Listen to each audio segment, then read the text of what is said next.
2025년 중국의 히토류 수출량이 11년 만에 최대치를 기록했습니다. 6만 2천 톤이 넘는 어마어마한 양이 전 세계로 쏟아져 나갔죠. 그런데 이상합니다. 수출을 이렇게 많이 했는데 왜 전 세계가 히토류 전쟁이라고 난리일까요? 히토류라는 이름은 낯설지만 이게 없으면 전기차도 못 만들고 미사일도 못 날리고 풍력 발전도 못 돌립니다. 현대 문명을 움직이는 마법의 재료인 셈이죠. 알고 보니 중국은 아무데나 쓰이는 싸구려 재료는 물 쓰듯 풀면서 정작 전기차 모터의 성능을 결정하는 핵심 재료만 꽁꽁 막고 있었습니다. 마치 라면은 무제한으로 주면서 스프만 안 주는 것과 똑같은 겁니다. 면만 있으면 뭐합니까? 맛을 내는 스프가 없는데요. 10년 전만 해도 우리는 그냥 중국에서 사면 됐습니다. 싸고 편했으니까요. 그런데 지금은요? 중국이 언제든 잠글 수 있는 수도꼭지가 되어버렸습니다. 그런데 한국이 이 함정에서 빠져나올 돌파구를 찾았습니다. 도대체 어떻게 한 걸까요? 오늘 영상에서는 3가지 이야기를 다뤄보겠습니다. 첫째, 중국이 히토류로 전 세계를 어떻게 쥐락펴락하고 있는지 그 속임수의 실체를 파헤쳐 보겠습니다. 둘째, 한국이 찾아낸 3가지 돌파구가 무엇인지 하나씩 살펴보겠습니다. 셋째, 이 싸움의 끝이 우리 경제와 일상에 어떤 영향을 미칠지 정리해드리겠습니다. 복잡한 국제 자원전쟁 이야기지만 누구나 쉽고 간단하게 이해할 수 있도록 풀어드릴 테니까요. 끝까지 함께 해주시면 히토류라는 단어가 더 이상 낯설지 않게 될 겁니다. 그럼 바로 시작하겠습니다. 본격적인 분석에 들어가기 전에 아직 구독 안 하신 분들은 지금 구독 버튼 눌러주시면 감사하겠습니다. 이런 경제 이야기 꾸준히 전해드리고 있습니다. 자, 이제 본격적으로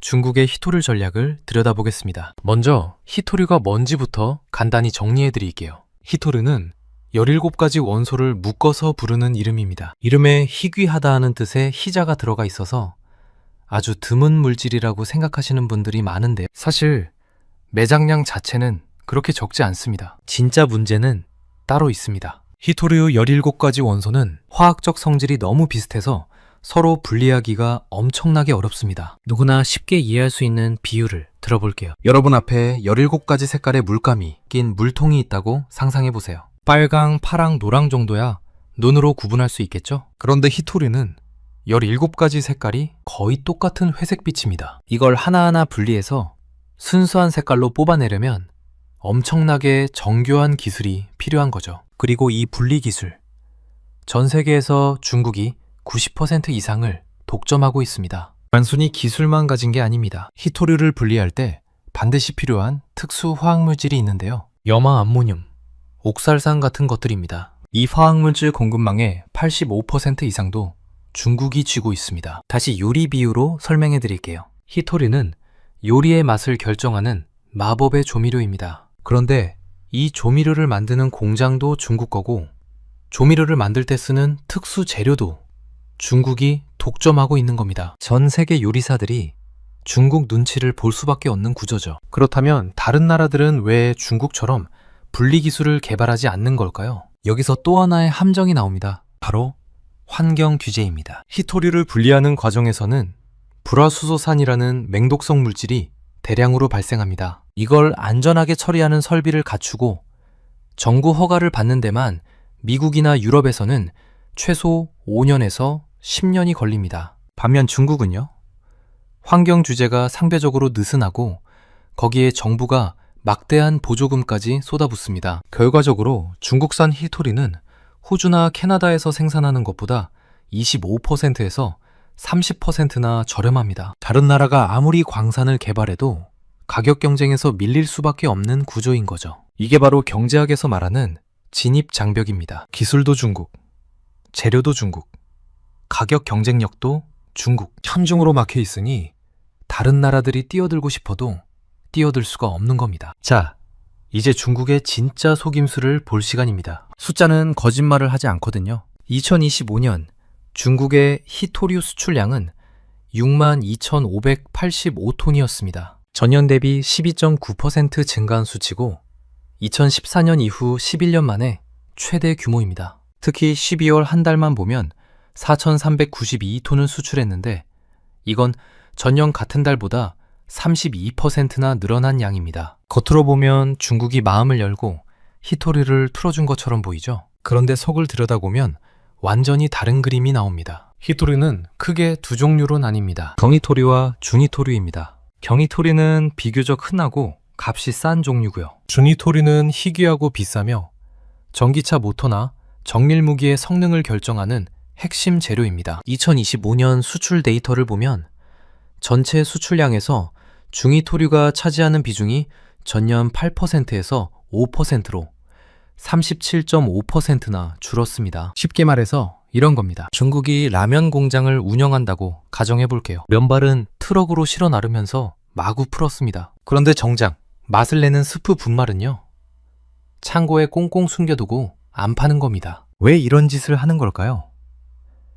전략적 완급 조절입니다. 범용재료인 경히토류는 물량 공세로 밀어내서 시장 점유율을 유지합니다. 다른 나라들이 광산 개발할 엄두를 못 내게 가격을 낮게 유지하는 거죠. 동시에 핵심 재료인 중히토류는 틀어 막아서 협상 카드로 쓰는 겁니다. 실제로 2025년 4월 중국은 미국이 고율 관세를 때리자 중히토류 7종과 영구자석 가공 기술을 수출 금지 목록에 올렸습니다. 영구자석 수출액도 전년 24억 달러에서 19억 달러로 20.8%나 줄었고요. 이게 우리한테 어떤 영향을 미쳤을까요? 2025년 중반 국내 영구자석 업체들이 일시적인 생산 중단 위기에 처했습니다. 영구자석이 뭐냐고요?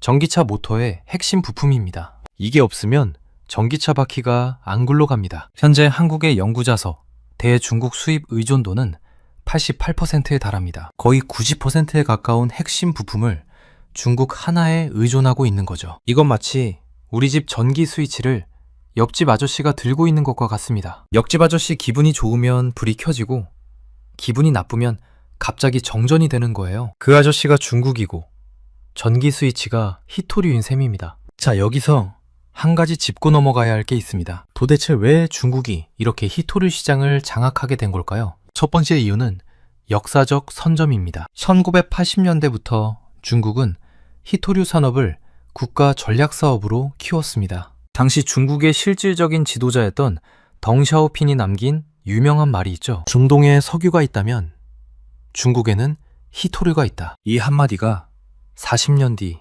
현실이 된 겁니다. 다른 나라들이 석유에만 집중할 때 중국은 묵묵히 히토류 기술과 공급망을 쌓아 올렸습니다. 두 번째 이유는 가격 전쟁입니다. 중국은 정부 보조금을 쏟아부어서 히토류 가격을 의도적으로 낮게 유지했습니다. 다른 나라에서 광산 개발 프로젝트가 시작되면요, 중국이 가격을 확 낮춰서 수익성을 없애버립니다. 투자자들이 돈이 안 된다고 판단하면 프로젝트가 중단되겠죠. 이런 식으로 경쟁자들을 하나씩 고사시켜 온 겁니다. 세 번째 이유는 법적 무기화입니다. 중국은 최근 몇 년 사이에 자원 관리 조례를 대폭 강화했습니다. 수출 통제 시스템을 고도화하고 심지어 역외 관할권까지 신설했습니다. 역외 관할권이 뭐냐면요, 중국 밖에서 중국산 히토류를 거래하는 것까지 중국법으로 규제하겠다는 겁니다. 예를 들어 한국 기업이 베트남에서 중국산 히토류를 가공해서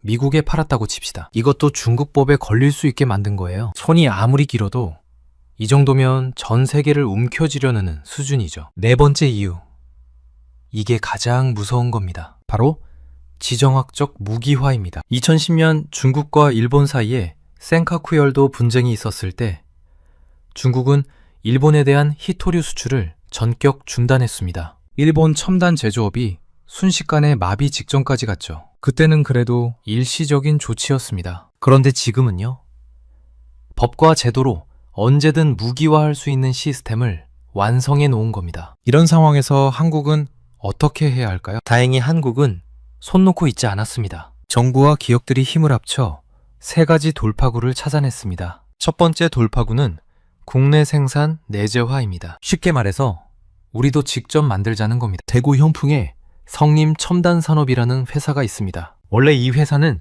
중국 현지 공장에서 영구자석을 만들어서 한국으로 가져왔습니다. 그런데 지정학적 리스크가 커지자 과감하게 결단을 내렸습니다. 중국 공장을 접고 한국으로 돌아온 겁니다. 이걸 리쇼어링 또는 유턴 기업이라고 부릅니다. 지금 성림 첨단 산업은 연간 1000톤 규모의 네오디듐계 영구 자석을 생산할 수 있습니다. 1000톤이 얼마나 되는 양이냐고요? 전기차 약 50만 대의 모터를 만들 수 있는 분량입니다. 더 중요한 건 기술력입니다. 성림 첨단 산업은 재료연구소와 협력해서 입계 확산 기술이라는 걸 개발했습니다. 이게 뭐냐면요. 영구 자석을 만들 때 비싸고 구하기 어려운 중이토류 사용량을 획기적으로 줄이는 기술입니다. 아까 라면 비유 기억하시죠? 스프 양을 절반만 써도 똑같은 맛을 내는 비법을 개발한 거예요. 중국이 스프를 막아도 타격이 적어지는 거죠. 또 하나의 강자가 있습니다. JS 링크라는 회사입니다. 이 회사는 한 발 더 나아갔습니다. 단순히 국내에서 생산하는 것을 넘어서 원재료 조달 자체를 비중국 경로로 100% 전환했습니다. JS 링크의 부사장이 누구인지 아시나요? 오오타 아키야스라는 분입니다. 이분은 세계 최초로 네오디듐 자석을 개발한 전설적인 기술자입니다. 이런 세계 최고 수준의 인재를 영입한 거예요. JS 링크는 호주의 라이너스, 미국의 MP 머티리얼즈와 전략적 파트너십을 맺었습니다. 사업 계획을 보면요. 2025년에 국내 1000톤 규모 공장 가동을 완료했고 2026년 지금은 미국의 5000톤 규모의 생산시설을 짓고 있습니다. 2027년에는 말레이시아의 3000톤 공장까지 완공할 예정입니다. 중국에 의존하지 않는 글로벌 생산 네트워크를 구축하고 있는 겁니다. 여기서 중요한 포인트가 있습니다. 제이스링크는 포스코 인터내셔널과 손을 잡았습니다. 포스코 인터내셔널은 전 세계의 자원 네트워크를 가진 회사죠. 포스코 인터내셔널이 원재료 조달과 판매를 담당하고 JS링크가 자석 생산과 품질 관리를 담당합니다. 이렇게 자원에서 제조, 유통까지 연결되는 삼각 동맹이 만들어진 겁니다. 비유하자면 이런 거예요. 예전에는 중국이라는 대형마트에서 재료 사고 중국 공장에서 만들고 중국 물류로 배송받았습니다. 이제는 호주 농장에서 재료 직접 가져오고 한국 공장에서 만들고 우리 트럭으로 배송하는 시스템을 갖춘 거죠. 두 번째 돌파구는 공급망 다변화입니다. 한 바구니에 계란을 다 담지 말자는 겁니다. 한국이 가장 먼저 손을 내민 나라가 어디일까요? 베트남입니다. 베트남은 히토류 매장량이 약 2200만 톤으로 세계 2위입니다. 중국의 대안으로 가장 적합한 나라죠. 2025년부터 한 베트남 핵심 광물 공급망 센터가 본격 가동되었습니다. 이 센터가 하는 일이 뭐냐면요. 단순히 베트남에서 원석을 사오는 게 아닙니다. 탐사부터 채굴, 가공까지 전 과정을 한국과 베트남이 함께 수행합니다. 여기서 한국의 협상 전략이 기가 막힙니다. 베트남 정부는 최근 히토리를 특별 자원으로 지정하고 관리를 강화했습니다. 무분별하게 원석만 수출하는 걸 막고 자국에서 가공해서 부가가치를 높이겠다는 거죠. 한국은 이 니즈를 정확히 파고들었습니다. 한국이 가진 정제 기술과 설비를 베트남에 제공하는 대신 독점적인 채굴권과 공급권을 확보한 겁니다. 서로 필요한 걸 주고받는 윈윈 전략인 거죠. 베트남 입장에서는 기술을 얻고 한국 입장에서는 안정적인 공급처를 얻습니다. 그리고 무엇보다 중요한 건요. 베트남에 가공 거점이 생기면 중국이 수출을 막아도 직접적인 타격을 피할 수 있습니다. 마치 본가 냉장고가 잠겨도 외가 냉장고에서 재료를 꺼낼 수 있는 것과 같은 거예요. 호주도 빼놓을 수 없습니다. 호주는 중국을 제외하면 세계 최대 히토류 생산국입니다. 한국의 지론텍이라는 회사가 호주의 ASM이라는 기업으로부터 120만 달러 투자를 유치했습니다. 지론텍이 개발한 기술이 뭐냐면요. 친환경 고순도 금속 환원 기술입니다. 기존의 히토류 정제 공정에서는 유독 가스가 엄청나게 나옵니다. 지론텍의 기술은 이걸 획기적으로 줄였습니다. 왜 이게 중요할까요? 유럽에서 2026년부터 탄소 국경 조정 제도, 줄여서 CBAM이라는 걸 시행합니다. 탄소 배출이 많은 제품에 추가 관세를 때리는 제도예요. 지론텍의 친환경 기술로 만든 히토류는 이 규제를 피할 수 있습니다. 중국산보다 오히려 경쟁력이 생기는 거죠. 세 번째 돌파구. 이게 가장 혁신적입니다. 바로 재자원화. 다른 말로 도시광산 전략입니다. 도시광산이 뭐냐고요? 우리가 버리는 폐전자제품에서 히토류를 다시 뽑아내는 겁니다. 생각해보세요. 여러분이 쓰다 버린 스마트폰, 고장난 전기차 모터, 수명이 다한 에어컨, 이 안에 히토류가 들어있습니다. 그동안은 그냥 쓰레기로 버렸죠. 이제 이걸 광산처럼 채굴하자는 겁니다. 2026년, 올해가 바로 한국 재자원화 사업의 원년입니다. 산업통상자원부가 핵심 광물 재자원화 산업 육성 지원 사업을 시작했습니다. 올해 38억 원을 시작으로 2030년까지 대규모 투자가 이어집니다. 현재 국내 기술 수준이 어느 정도냐면요. 폐연구 자석에서 히토류를 90% 이상의 효율로 회수할 수 있습니다. 쉽게 말해서 100g의 폐자석에서 90g 이상의 히토류를 뽑아낸다는 겁니다. 거의 새 것이나 다름없는 수준이죠. 더 놀라운 건 탄소 배출량입니다. 재자원하러 얻은 히토류는 중국에서 새로 캐서 정제한 것보다 탄소 배출이 70% 이상 적습니다. 아까 말씀드린 유럽의 탄소 규제에서 엄청난 경쟁력이 생기는 거죠. 성일하이텍, 에코앤드림 같은 회사들이 이 분야의 선두주자입니다. 원래 폐배터리에서 리튬, 니켈을 회수하던 회사들인데 이제 모터의 히토류까지 회수 범위를 넓히고 있습니다. 비유하자면 이런 겁니다. 예전에는 먹다 남은 음식을 그냥 버렸어요. 이제는 남은 음식에서 양념을 추출해서 다시 요리에 쓰는 거예요. 버리던 것에서 가치를 다시 뽑아내는 마법이죠. 여기서 끝이 아닙니다. 한국 기업들은 아예 중히토류를 안 쓰는 기술도 개발하고 있습니다. 현대자동차와 삼성전자가 디스프로슘 프리 자석을 개발했습니다. 디스프로슘이 가장 비싸고 구하기 어려운 중히토류거든요. 자석의 미세 구조를 제어해서 이 비싼 재료 없이도 고온에서 자성을 유지하는 기술입니다. 중국이 스프를 막으면요, 우리는 스프 없이도 맛있는 라면을 만드는 법을 연구하고 있는 겁니다. 자, 이제 국제정세로 시야를 넓혀보겠습니다. 한국 혼자만의 싸움이 아닙니다. 전 세계가 중국의 자원 무기화에 맞서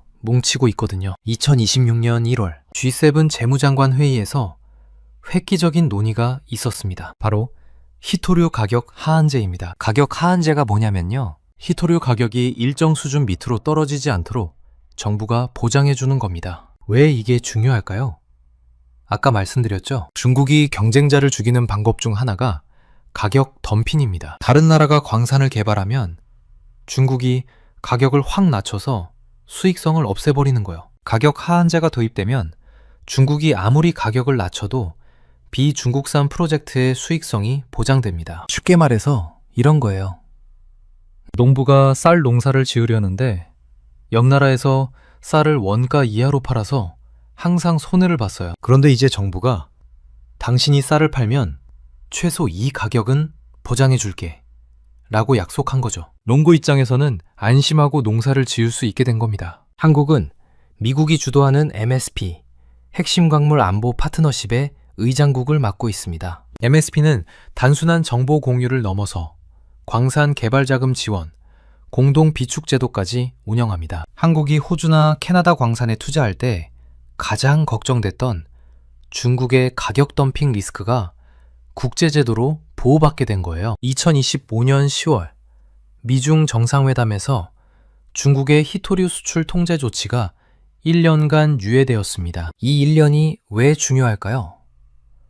한국과 미국이 비중국산 공급망을 완성할 수 있는 골든타임이 주어진 겁니다. 지금 JS링크가 미국 공장을 짓고 있는 것도 이 시간을 활용하는 거고요. 자, 이제 전체 그림을 한눈에 정리해 드리겠습니다. 이 복잡한 자원 전쟁이 우리 삶에 어떻게 연결되는지 5단계로 설명해 드릴게요. 1단계, 자원의 편재성과 무기화입니다. 히토류는 매장량의 48%, 정제 기술의 90% 이상이 중국에 집중되어 있습니다. 정치적 갈등이 생기면 언제든 수출 통제의 도구로 쓸 수 있는 구조입니다. 2단계, 공급망 충격과 비용 상승입니다. 중국이 수출을 제한하면 원자재 가격이 급등합니다. 전기차 배터리, 모터, 가전제품 제조 비용이 올라가고 결국 소비자 물가 상승으로 이어집니다. 3단계, 산업 안보 위협입니다. 연구자석 공급이 끊기면 자동차, 방산,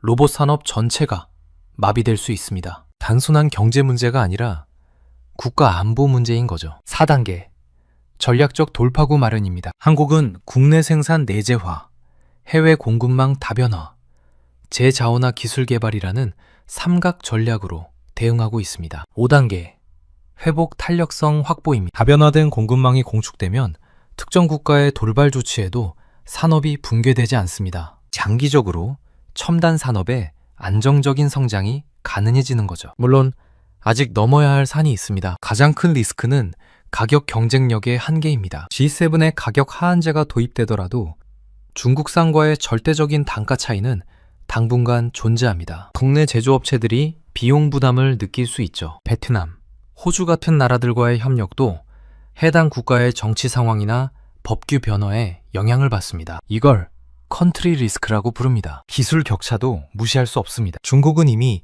차세대 히토류 대체제 연구에서도 앞서 나가고 있습니다. 우리가 지금의 중국 의존도를 낮추더라도 새로운 기술에서 또 뒤처지면 다른 형태의 의존성이 생길 수 있습니다. 그래서 한국 정부의 목표가 중요합니다. 2030년까지 핵심 광물의 중국 의존도를 80%에서 50%대로 낮추겠다는 목표입니다. 제자원화율도 현재 미미한 수준에서 20%까지 끌어올릴 계획이고요. 공급망 안정화를 위해 총 2조 원 규모의 예산이 투입됩니다. 이게 성공하면 어떤 미래가 열릴까요? 중국이 히토류 카드를 꺼내도 한국은 끄떡없는 체질이 됩니다. 전기차, 반도체, 방산, 로봇 산업이 안정적으로 성장할 수 있는 기반이 마련되는 거죠. 오히려 한국이 글로벌 히토류 공급망의 핵심 노드로 부상할 수도 있습니다. 일본은 이미 2010년 중국의 수출 금지를 겪고 나서 공급망 다변화에 나섰고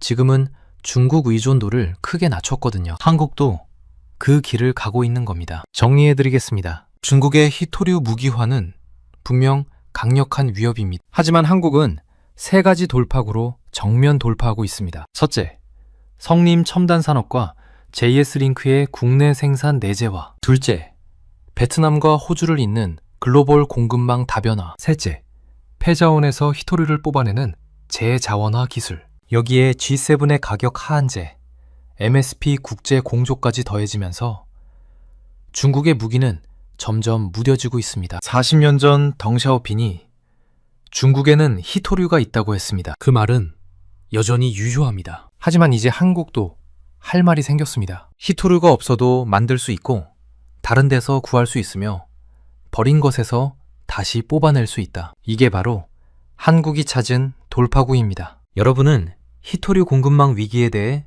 어떻게 생각하시나요? 우리 기업들의 탈중국 전략이 성공할 수 있을지 아니면 또 다른 함정이 기다리고 있을지 여러분의 의견을 댓글로 공유해 주세요. 오늘 영상은 여기까지입니다. 긴 영상 시청해 주셔서 감사합니다. 구독과 좋아요 한 번씩만 눌러주시면 앞으로 더 좋은 경제 콘텐츠 만드는데 정말 큰 힘이 됩니다. 2025년 중국의 히토류 수출량이 11년 만에 최대치를 기록했습니다. 6만 2천 톤이 넘는 어마어마한 양이 전 세계로 쏟아져 나갔죠. 그런데 이상합니다. 수출을 이렇게 많이 했는데 왜 전 세계가 히토류 전쟁이라고 난리일까요? 히토류라는 이름은 낯설지만 이게 없으면 전기차도 못 만들고 미사일도 못 날리고 풍력 발전도 못 돌립니다. 현대 문명을 움직이는 마법의 재료인 셈이죠. 알고 보니 중국은 아무데나 쓰이는 싸구려 재료는 물 쓰듯 풀면서 정작 전기차 모터의 성능을 결정하는 핵심 재료만 꽁꽁 막고 있었습니다. 마치 라면은 무제한으로 주면서 스프만 안 주는 것과 똑같은 겁니다. 면만 있으면 뭐합니까? 맛을 내는 스프가 없는데요. 10년 전만 해도 우리는 그냥 중국에서 사면 됐습니다. 싸고 편했으니까요. 그런데 지금은요? 중국이 언제든 잠글 수 있는 수도꼭지가 되어버렸습니다. 그런데 한국이 이 함정에서 빠져나올 돌파구를 찾았습니다. 도대체 어떻게 한 걸까요? 오늘 영상에서는 세 가지 이야기를 다뤄보겠습니다. 첫째, 중국이 히토류로 전 세계를 어떻게 쥐락펴락하고 있는지 그 속임수의 실체를 파헤쳐 보겠습니다. 둘째, 한국이 찾아낸 세 가지 돌파구가 무엇인지 하나씩 살펴보겠습니다. 셋째, 이 싸움의 끝이 우리 경제와 일상에 어떤 영향을 미칠지 정리해드리겠습니다. 복잡한 국제 자원 전쟁 이야기지만 누구나 쉽고 간단하게 이해할 수 있도록 풀어드릴 테니까요. 끝까지 함께 해주시면 히토류라는 단어가 더 이상 낯설지 않게 될 겁니다. 그럼 바로 시작하겠습니다. 본격적인 분석에 들어가기 전에 아직 구독 안 하신 분들은 지금 구독 버튼 눌러주시면 감사하겠습니다. 이런 경제 이야기 꾸준히 전해드리고 있습니다. 자, 이제 본격적으로 중국의 히토류 전략을 들여다보겠습니다. 먼저 히토류가 뭔지부터 간단히 정리해 드릴게요. 히토류는 17가지 원소를 묶어서 부르는 이름입니다. 이름에 희귀하다 하는 뜻의 희자가 들어가 있어서 아주 드문 물질이라고 생각하시는 분들이 많은데 사실 매장량 자체는 그렇게 적지 않습니다. 진짜 문제는 따로 있습니다. 히토류 17가지 원소는 화학적 성질이 너무 비슷해서 서로 분리하기가 엄청나게 어렵습니다. 누구나 쉽게 이해할 수 있는 비유를 들어볼게요. 여러분 앞에 17가지 색깔의 물감이 낀 물통이 있다고 상상해보세요. 빨강, 파랑, 노랑 정도야 눈으로 구분할 수 있겠죠? 그런데 히토류는 17가지 색깔이 거의 똑같은 회색빛입니다. 이걸 하나하나 분리해서 순수한 색깔로 뽑아내려면 엄청나게 정교한 기술이 필요한 거죠. 그리고 이 분리 기술, 전 세계에서 중국이 90% 이상을 독점하고 있습니다. 단순히 기술만 가진 게 아닙니다. 히토류를 분리할 때 반드시 필요한 특수 화학물질이 있는데요. 염화 암모늄, 옥살산 같은 것들입니다. 이 화학물질 공급망의 85% 이상도 중국이 쥐고 있습니다. 다시 요리 비유로 설명해 드릴게요. 히토류는 요리의 맛을 결정하는 마법의 조미료입니다. 그런데 이 조미료를 만드는 공장도 중국 거고 조미료를 만들 때 쓰는 특수 재료도 중국이 독점하고 있는 겁니다. 전 세계 요리사들이 중국 눈치를 볼 수밖에 없는 구조죠. 그렇다면 다른 나라들은 왜 중국처럼 분리 기술을 개발하지 않는 걸까요? 여기서 또 하나의 함정이 나옵니다. 바로 환경 규제입니다. 히토류를 분리하는 과정에서는 불화수소산이라는 맹독성 물질이 대량으로 발생합니다. 이걸 안전하게 처리하는 설비를 갖추고 정부 허가를 받는 데만 미국이나 유럽에서는 최소 5년에서 10년이 걸립니다. 반면 중국은요?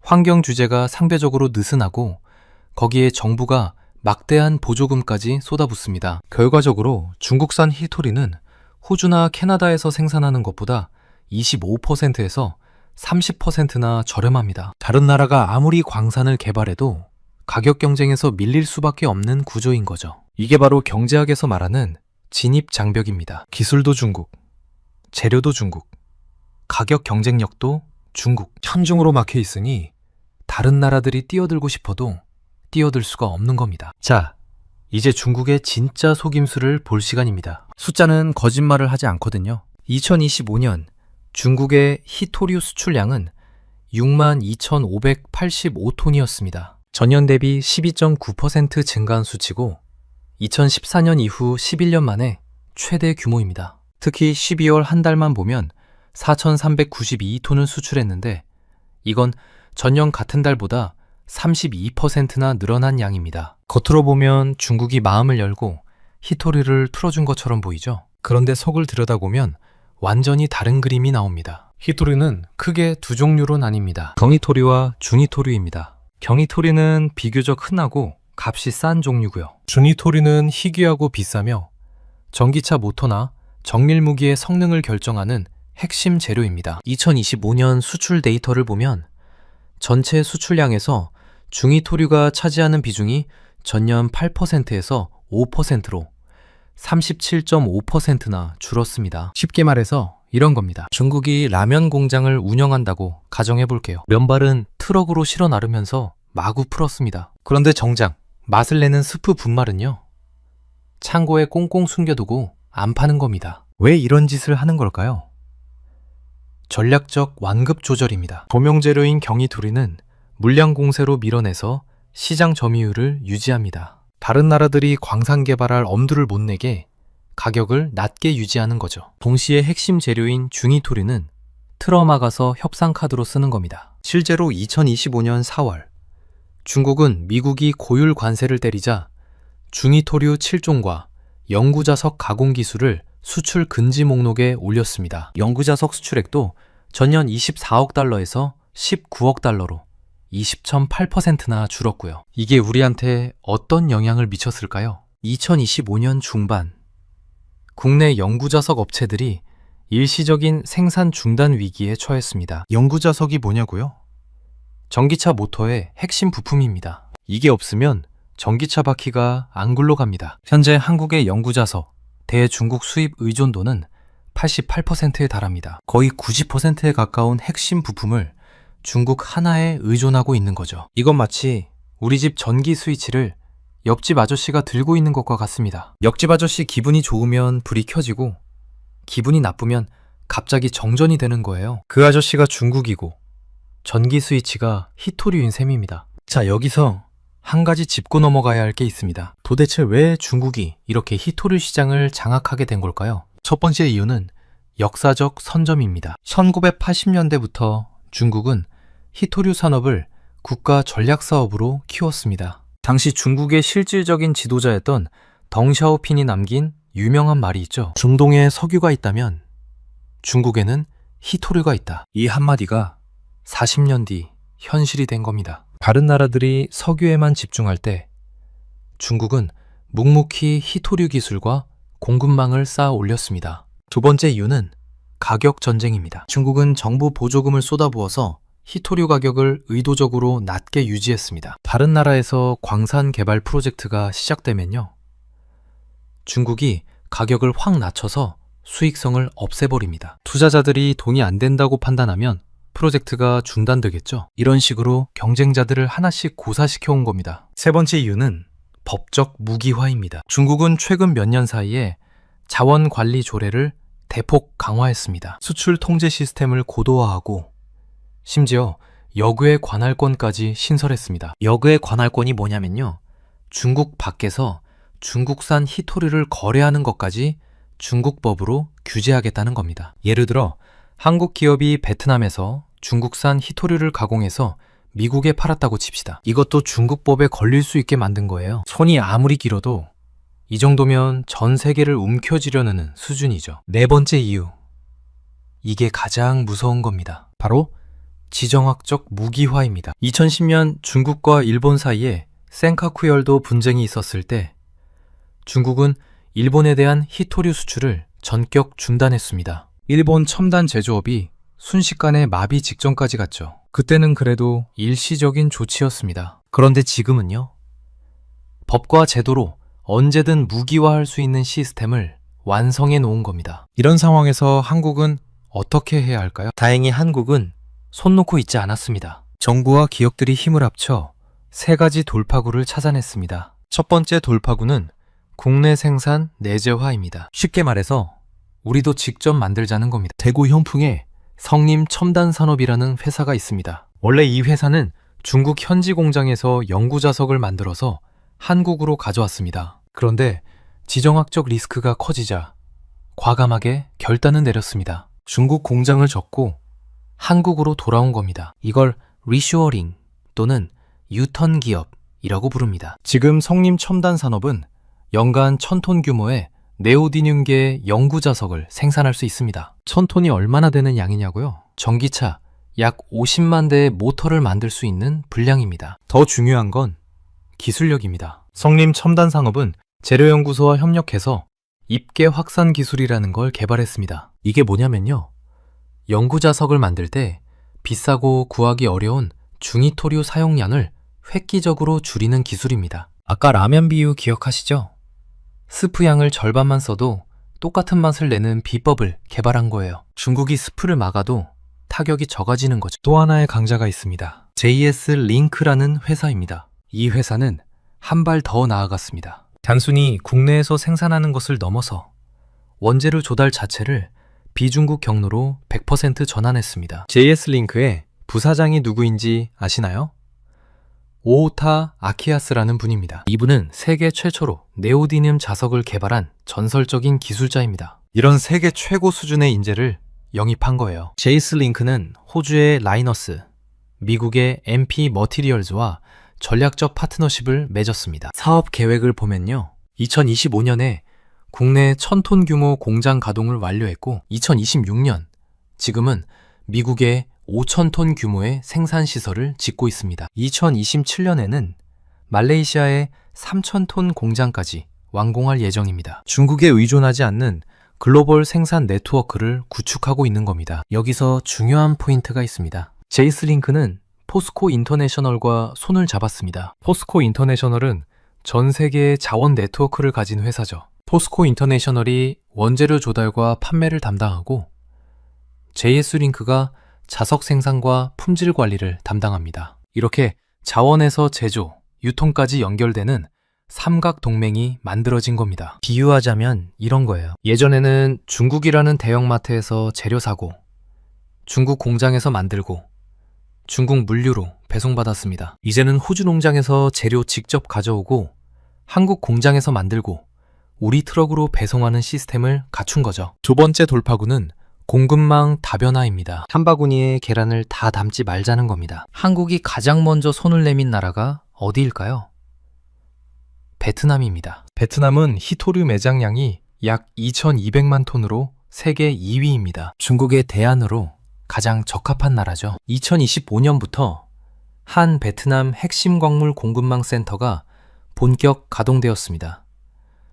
이 센터가 하는 일이 뭐냐면요. 단순히 베트남에서 원석을 사오는 게 아닙니다. 탐사부터 채굴, 가공까지 전 과정을 한국과 베트남이 함께 수행합니다. 여기서 한국의 협상 전략이 기가 막힙니다. 베트남 정부는 최근 히토리를 특별 자원으로 지정하고 관리를 강화했습니다. 무분별하게 원석만 수출하는 걸 막고 자국에서 가공해서 부가가치를 높이겠다는 거죠. 한국은 이 니즈를 정확히 파고들었습니다. 한국이 가진 정제 기술과 설비를 베트남에 제공하는 대신 독점적인 채굴권과 공급권을 확보한 겁니다. 서로 필요한 걸 주고받는 윈윈 전략인 거죠. 베트남 입장에서는 기술을 얻고 한국 입장에서는 안정적인 공급처를 얻습니다. 그리고 무엇보다 중요한 건요. 베트남에 가공 거점이 생기면 중국이 수출을 막아도 직접적인 타격을 피할 수 있습니다. 마치 본가 냉장고가 잠겨도 외가 냉장고에서 재료를 꺼낼 수 있는 것과 같은 거예요. 호주도 빼놓을 수 없습니다. 호주는 중국을 제외하면 세계 최대 히토류 생산국입니다. 한국의 지론텍이라는 회사가 호주의 ASM이라는 기업으로부터 120만 달러 투자를 유치했습니다. 지론텍이 개발한 기술이 뭐냐면요.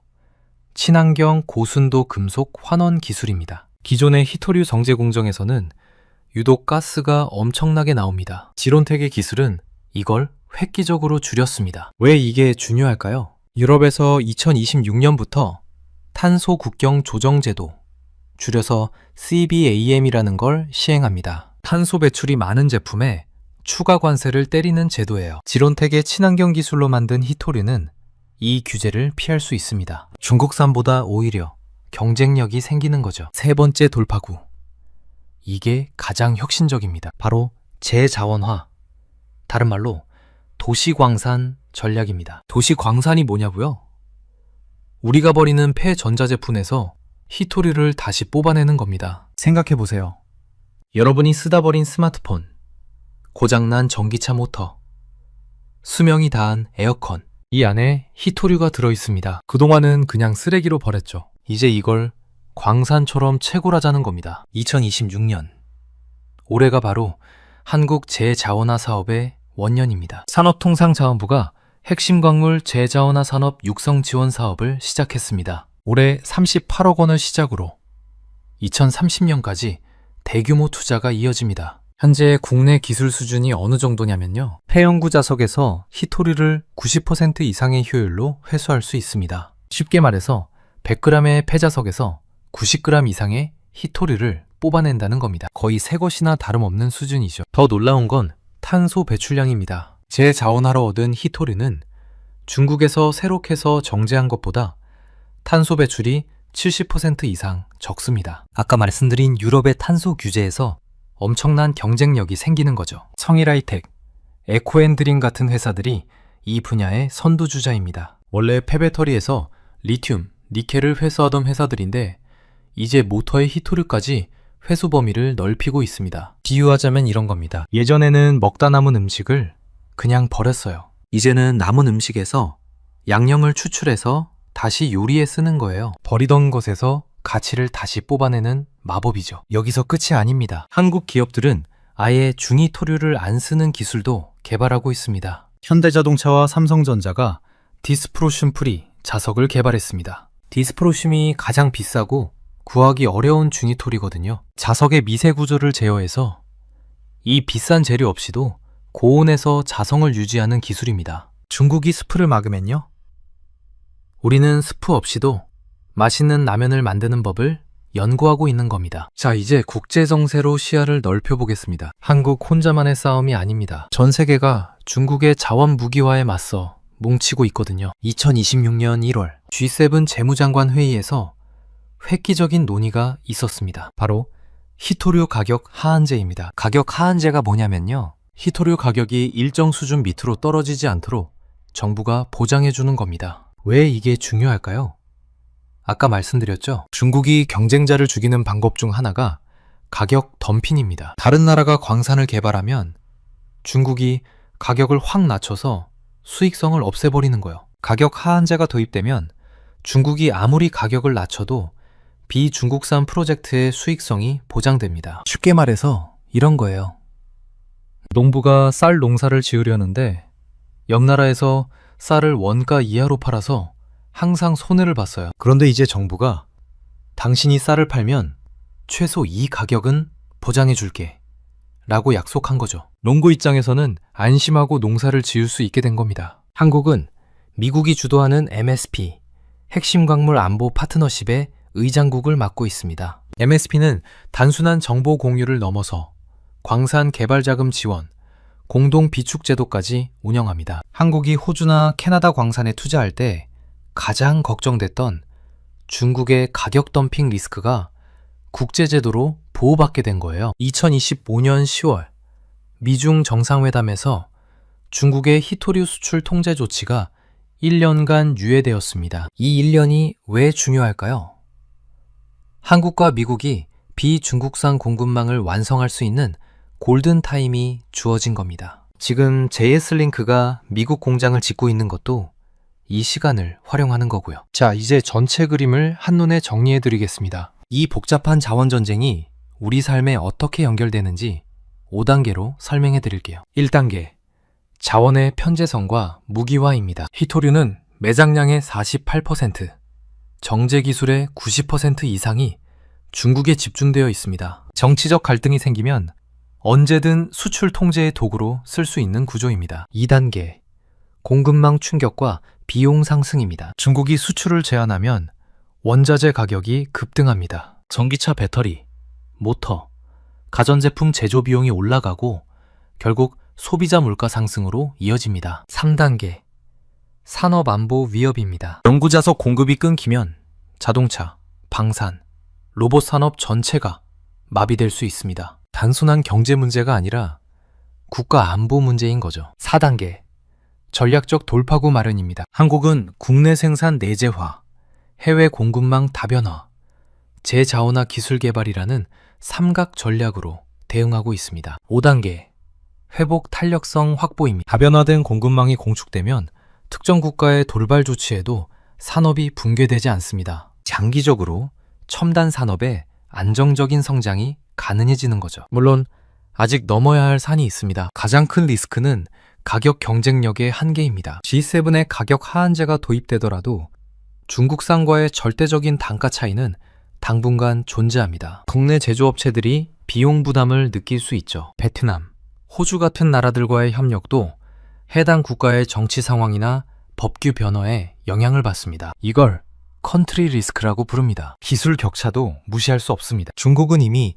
차세대 히토류 대체제 연구에서도 앞서 나가고 있습니다. 우리가 지금의 중국 의존도를 낮추더라도 새로운 기술에서 또 뒤처지면 다른 형태의 의존성이 생길 수 있습니다. 그래서 한국 정부의 목표가 중요합니다. 2030년까지 핵심 광물의 중국 의존도를 80%에서 50%대로 낮추겠다는 목표입니다. 재자원화율도 현재 미미한 수준에서 20%까지 끌어올릴 계획이고요. 공급망 안정화를 위해 총 2조 원 규모의 예산이 투입됩니다. 이게 성공하면 어떤 미래가 열릴까요? 중국이 히토류 카드를 꺼내도 한국은 끄떡없는 체질이 됩니다. 전기차, 반도체, 방산, 로봇 산업이 안정적으로 성장할 수 있는 기반이 마련되는 거죠. 오히려 한국이 글로벌 히토류 공급망의 핵심 노드로 부상할 수도 있습니다. 일본은 이미 2010년 중국의 수출 금지를 겪고 나서 공급망 다변화에 나섰고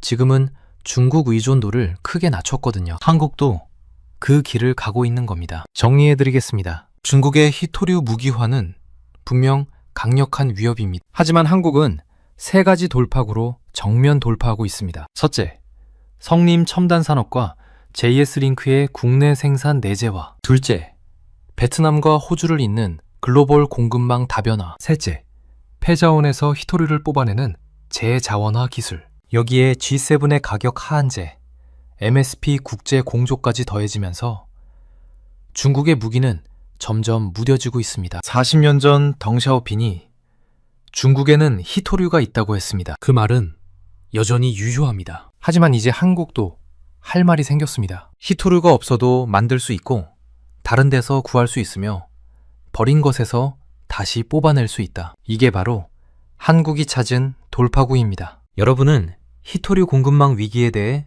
어떻게 생각하시나요? 우리 기업들의 탈중국 전략이 성공할 수 있을지, 아니면 또 다른 함정이 기다리고 있을지, 여러분의 의견을 댓글로 공유해주세요. 오늘 영상은 여기까지입니다. 긴 영상 시청해주셔서 감사합니다. 구독과 좋아요 한 번씩만 눌러주시면 앞으로 더 좋은 경제 콘텐츠 만드는데 정말 큰 힘이 됩니다.